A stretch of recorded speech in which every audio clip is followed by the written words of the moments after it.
Hello लोगोफोर दिनै मोनसे गोदान भिडिअ नोंथांमोनखौ जोबोर बरायनाय थाबाय। मैयानि जानानै थांनाय हिमन्त सरकारनि 2021 आरो 22 बोसोरनि बाजेट बुब्लियाव BTR ओनसोलनि मा जौगानाय बिथिंनि सायाव थांखि लानाय जाखो फैदो बिदिब्ला दान्दिसे मिथिनानै लानि।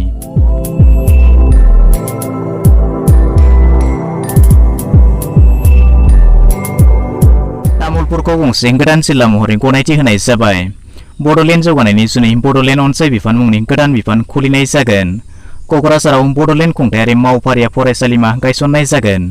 गावखौ गथायनाय NDPनि सोद्रोमा बिथांमोनखौ गायसननायनि राहा खालामनाय जागोन। तामुलपुराव 16 कोटि रां बाहायना गोदानै गंसे मेडिकेल फरायसालिमा गायसननाय जागोन। क'क्राझाराव लुबाय थानाय केन्सार सावस्रि फाहामसालिखौ 2022 मायथाइनि गेजेराव आबुं खालामनाय जागोन। आसाम माला मावथेंखिनि सिङाव क'क्राझारनिफ्राय रुपसि बिरखं गाथोनसिम 74 किल'मिटार रायजोआरि राजालामा बानायनाय जागोन।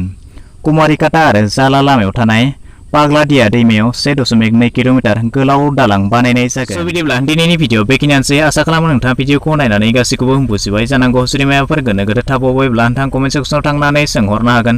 भिडिअखौ नायनानै मोजां मोनबायब्ला मोनसे लाइक खालामदो, गाज्रि मोनबायब्ला डिसलाइक खालामदो आरो जुदि चेनेलाव गोदान नायगासिनो दंब्ला अन्नानै चेनेलखौ साबस्क्राइब खालामनानै लानोबो दाबावगारदो।